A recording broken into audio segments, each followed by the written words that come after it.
What a night in Tampa. The Bucs are up 28-26. Falcons trying to win the game.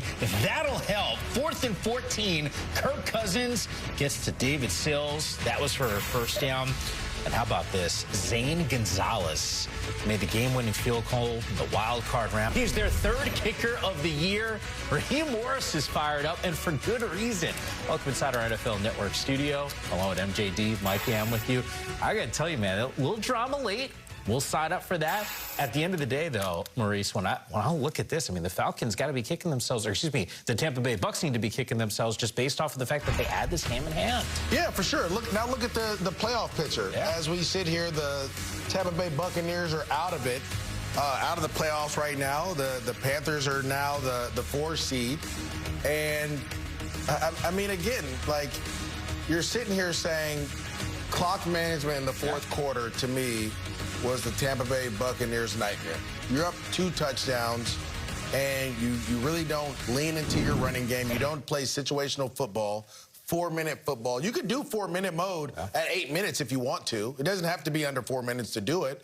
On the last drive of the Tampa Bay Buccaneers, you throw the ball on I think it was 2nd and 14. You throw the ball, and it's incomplete, and it stops the clock instead of running the ball, trying to get yards, maybe a draw play or maybe a screen if you want to throw it. But it has to be a high completion throw. It can't be a down-the-field throw that's incomplete. You keep the clock, you stop the clock, you give the Falcons an opportunity to get the ball back. It was just so much, man. And it was just bad clock management. This is the first play, okay? I love it. Run the clock, get the clock moving. I want to say the Falcons burned their timeout. This is the second play. Run the football again. Get the clock down to 2 minutes. Don't do this. That's the worst thing that could happen. So now it's 3rd and 14. You have to throw the ball again. With the 2-minute With the 2-minute warning. Or warning, excuse me. And so you get sacked, which helps you because it gets the clock down. But now you have to punt the ball back, and they have 2 whole minutes to go down the field and kick a field goal. It was just terrible clock management, and that's not on the head coach. That's on the play caller of the Tampa Bay Buccaneers. You have to run the football in those moments. Look, on the flip side, though, when you watch the Bucs defense, they look like they were doing a pretty good job keeping, at least on that final drive. You needed to see Kirk Cousins really execute. I know at the top of the show we showed you the big 4th down play. There was a 3rd and 24 previous to that. So, once again, Kirk Cousins, also a major piece to this win. Again, last year, he handled business in a meaningful way. 8 total touchdowns in the 2 games.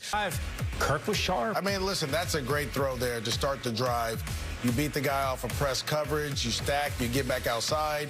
You come back. This is where we get the strip sack, but it's a tie, and that is true. If we all fall on the ball at the same time, the tie goes to the offense. And so he's on it. They're all tied on it.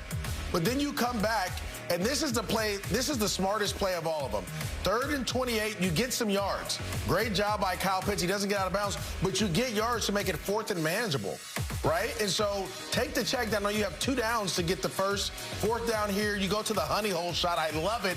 And cover 2, right in the soft area. Great job of catching the ball, right? You're out of bounds. You're in bounds. They get back up. But now we have action. Now we have action. We're on the other side of the 50. We're going to spike the ball. We're going to have a couple plays to get us into this opposite side of this. 1-5 heading into TNF in 1-score games. I also look, not even just from a Kirk Cousins perspective, how do you win a game? You have 19 penalties. I mean, that is wild to me. There were points in this one where it shouldn't have come down to even this. Well, it comes down to clock management, right? Yeah. Again, when you're, I don't know how I can harp on it enough. When you're up by 14 in the 4th quarter, it's time to start to run the clock, right? It's like when I play golf. I'm not only playing against my opponent, whoever my friend is that I'm playing against, it's the course too. I'm trying to put as much pressure on the other offense to execute with the least amount of time. And so when we're throwing the football and we're trying to do all these plays, these funny plays, instead of just getting down to the nitty-gritty where Bucky Irving was running well all night. Rashad White was running well. Yeah. Sean Tucker was running well. Continue to run those 3 guys and rotate them and let those guys go. You win this game. Yeah. But instead, you're throwing the football. You throw Baker throws that pick that kind of gets the Falcons the momentum back. They go down and score. They go for 2. We'll talk about that later. But to me, if you're the Tampa Bay Buccaneers, I'm upset because we didn't really take control of the fourth quarter as an offense. We left it in our defense's hands. You know, it's funny because you're talking about the running backs from a Buccaneers perspective. In the end, I look at the receiving core that's healthy with Evans, Ibuka, McMillan, Godwin. It almost felt like, hey, I got these guys at my disposal. Maybe I go to use them. But to your point, late game, let's just try to salt away. Well, we used them to get up 28-14, right? We're good now. Yeah. Now it's time to get back down and get to running the football. So we didn't do that. We'll see what happens. Yeah, Kirk Cousins throws for 373 in this game, 3 touchdowns, and that'll get you an interview with our Sarah Walsh. Kirk, 3 touchdowns tonight. Talk about the performance that your team put on here in Tampa. Yeah, I mean, it was an NFL football game, just back and forth. Both sides wasn't perfect, but we kept battling, and we found a way at the end to make the final play. Kyle Pitts specifically, I mean, there was a connection there tonight. What was working with him? Yeah, I mean, with Drake out, you know, we got to find other guys we can you know, really feature, and Kyle's been that guy. And, you know, Zach in the game plan really, you know, gave him a lot of ops, and the ball just kept finding him. Given the way that this season has unfolded for this team, what does it say about you guys to come down here? A Buccaneers team very much in the playoff hunt. What does it say about what you guys did on the road tonight? Yeah, I mean, if you're a pro football player, you're a fighter, and, you know, there's a lot for us to play for in terms of just as men and wanting to be excellent in what we do, and I think we showed that tonight. Congratulations, Kirk. Appreciate it. Thank you. All right, let's look at the numbers for Kirk Cousins. What did you learn from this start and some of those throws late about 18? Yeah, he can still play in the NFL if he has a system that's built around him, especially if he's playing the Tampa Bay Buccaneers. As we see, he's 3-0 against them and 6-10 against everyone else. But look, Kirk Cousins, we knew he could play. He was banged up last year. He's been able to sit, get healthy. He's made some terrific throws, gave guys some opportunities. I'm so happy to see Kyle Pitts being utilized as a top 5 pick and a guy that we thought was a bust, but you're seeing him kind of get better. He managed the game well. They ran the ball a ton. They ran it effectively. He handled the play-action pass. And when you needed him to be special, he was special. And that's what you ask for out of your quarterback. We don't want you to be special all the time, but when we need you to be special, make those special throws. And he did that all night. Kudos to Kirk Cousins and the Atlanta Falcons, who officially were eliminated last week from playoff contention. And then you look at this division right now, the Bucs, you know, just a team that's looking just to handle business. They were the 4 seed in the NFC playoff picture, and this is where they'll actually swap spots now with the Carolina Panthers. But keep in mind, look, the game's significant because you want to win all of them. But in terms of the postseason, Bucs still control their own destiny. Win the NFC South, they'll be a top 4 seed. Panthers, they match up against them in week 16 and 18. So I guess the point is, same could be said from the Carolina perspective. I don't know how you handicap this race because right now the Bucs are reeling.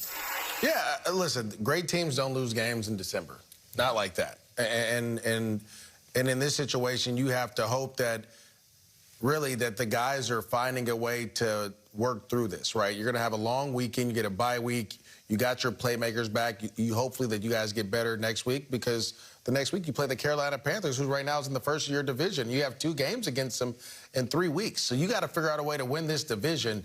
No matter what, this game was important, yes, because you wanted to win and keep that momentum going. But in the big scheme of things, the next 3 weeks are the most important. Yeah. They've lost 5 out of 6, though. But tell me how deflating this is, because pregame, you and I thought that this was lining up from a Tampa Bay perspective. It's not just Mike Evans, a slew of guys healthy. Like, this is the team that we thought we'd get at the beginning of the season. Now we have it, and yet you're at home in a primetime game, and you can't close. Well, I mean, again, I think it's about managing the clock, right? In the game, when you're in the NFL, it's not about style points. It's more about managing the clock, trying to find a way to get out. I understand the frustration. I don't know if you guys saw Mike Evans was very frustrated on the sidelines, right, throughout that last drive, saying we gave them an opportunity. And again, he should be, because he understands. If you let a team hang around long enough and you give them an opportunity to win the game, 9 out of 10 times they're going to win the game. And that's what Atlanta did. And so you're frustrated because now you're in the playoffs. You're in a must-win situation in the next 3 weeks. You have to win in the next 3 weeks, and that puts a lot of pressure on guys, and I just don't know how these guys are going to handle it. Yeah, the crazy thing is earlier this season, this was a Bucs team that was executing late-game situations. You felt like, oh, you know, even if it's close, you need to score, Baker will deliver, and they weren't able to get it done in this game. We got more reaction from Tampa Bay still to come here on